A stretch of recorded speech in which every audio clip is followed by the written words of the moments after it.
কথাটা তুমি ঠিকই বলেছ আয়ান। আমার মনে হয় এখন আমাদের নিচেই যাওয়া উচিত রাধা।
এবার আজ্ঞা দিন কানাই, চলো।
আমার দাদা আমার উপর রেগে আছেন।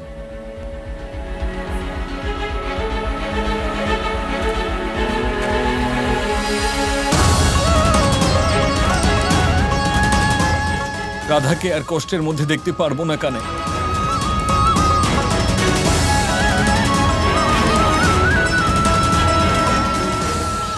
কৃষ্ণকে রাধার বিবাহতে মৌন দর্শক হয়ে আমি আর দেখতে পারবো না। বুঝতে পারছো কানাই, আমি আর দেখতে পারবো না। দেখো, নিজের রাধাকে কষ্টের মধ্যে দেখো, তার উদ্গ্রীব মনটা দেখো কানাই।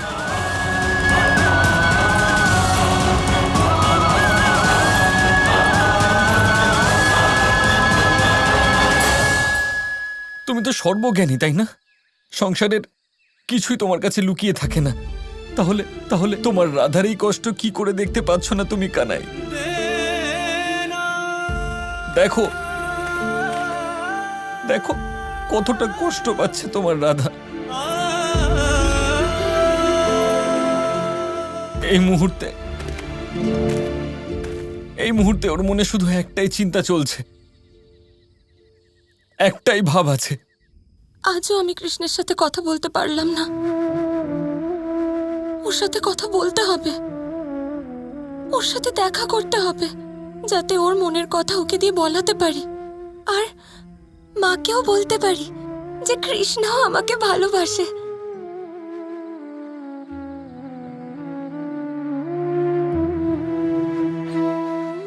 দেখো কানাই, তোমার রাধার প্রেম দেখো, দেখো ওর সমর্পণ। এসব কার জন্য কানাই? তোমার জন্য। আর তুমি ওর জন্য কি করছো কানাই? তোমার রাধার কষ্ট দূর করার জন্য কি করছো তুমি? কিচ্ছু করছো না, শুধু চুপ করে বসে আছো। আমার কাজ ওর সমস্ত দুঃখ হরণ করা, ওকে নিজের মধ্যে মিলিয়ে দেওয়া, আর কিছুক্ষণের জন্য নয়, অনন্তকাল পর্যন্ত ওর প্রেমে বিলীন হওয়া। কিন্তু দাদা, দুঃখ আর কষ্ট এর থেকে মুক্তি পাওয়ার জন্য এর থেকে পালানোটা সমাধান নয়। দাদা এর সাথে লড়াই করে একে পরাস্ত করেই সুখ প্রাপ্ত হয়। দাদা, রাধাকেও অনন্ত সুখ, অনন্ত প্রেম পাওয়ার জন্য এর সাথে লড়তেই হবে। আর এই পথে কষ্টও থাকবে, আঘাতও লাগবে। কিন্তু এই সময় যদি আমি ওর কষ্ট দূর করতে যাই, তাহলে কৃষ্ণের এই প্রেমের ওপর তার টান কেটে যাবে। দাদা, আপনি বুঝতে পারছেন কি বলছি? আপনি না বুঝলে আর কে বুঝবে? রাধা নিজের প্রেমের লক্ষ্যে পৌঁছে গেছে কানাই, শুধু তুমি সেটাকে মোহ বলে ভাবছো। অনেক হয়েছে কানাই, এর থেকে বেশি আমি আর দেখতে পারবো না, দেখতে পারবো না আমি এইসব।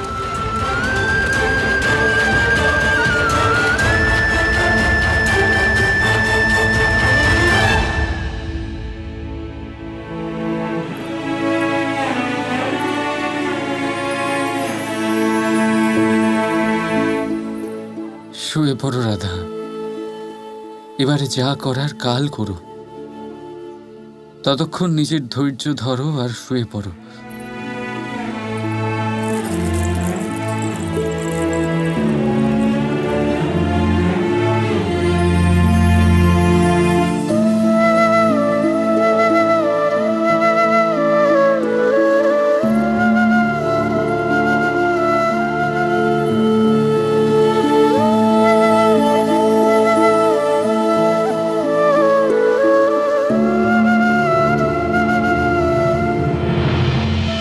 আমি কাল ভোরের অপেক্ষা করছি কৃষ্ণ।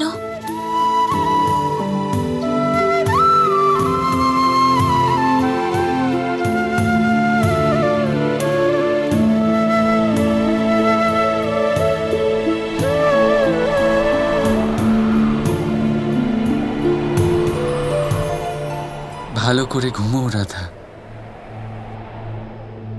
শুভরাত্রি।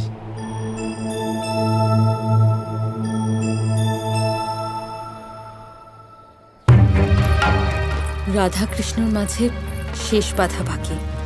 সবকিছু আমার ইচ্ছে মতো হচ্ছে। এবার আমার পুত্র চিরকালের জন্য সংকটমুক্ত হবে।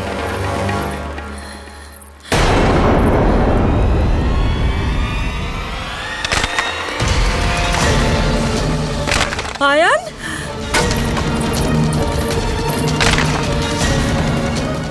এইসব কি করছো? নিজের চিতা সাজাচ্ছি আমি। এসব কি বলছো? হঠাৎ করে তোমার হয়েছেটা কি? কি হয়েছে তোমার? হ্যাঁ হ্যাঁ, এই, তুমি জানো না কি হয়েছে? হ্যাঁ, তুমি যে নিজের বুদ্ধি দিয়ে ফন্দি বানিয়েছিলে না, সেটা ব্যর্থ হয়ে গেছে।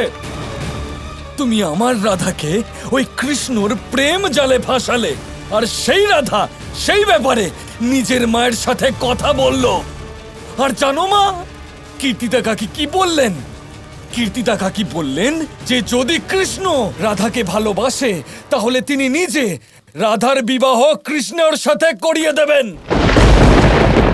তাই উচিত এখন এটাই হবে যে কংসের হাতে মরার বদলে আমি নিজেই নিজের প্রাণ নিয়ে নেই।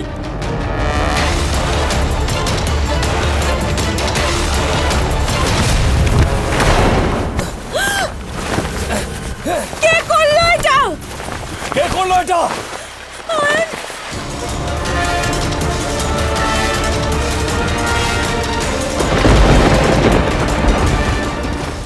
ওই, এটা এটা কি করছেন আপনি? আমার পুত্রকে এভাবে ধরছেন কেন আপনারা? আমি তো শুধু মহারাজ কংসের আদেশ পালন করছি। ওনার আদেশ এটাই যে আয়ানকে বন্দি বানিয়ে নিয়ে যেতে হবে। এইভাবে কেন? এখনো তো সময় শেষ হতে 1 সপ্তাহ বাকি আছে। অক্রুর মশাই, আপনি এভাবে... মহারাজ কংস এরকম মনে করেন যে এই সময়ের মধ্যে না আপনি রাধা কৃষ্ণকে আলাদা করতে পারবেন, আর না বৃন্দাবন আর বর্ষণার মধ্যে বিভেদ করতে পারবেন। তাই উনি বিশ্বাস করেন যে আপনি কৃষ্ণকে কখনোই ওনার কাছে পৌঁছাতে পারবেন না। পৌঁছতে পারবো আমি। আমার পুত্রকে ছেড়ে দিন। ব্যাস,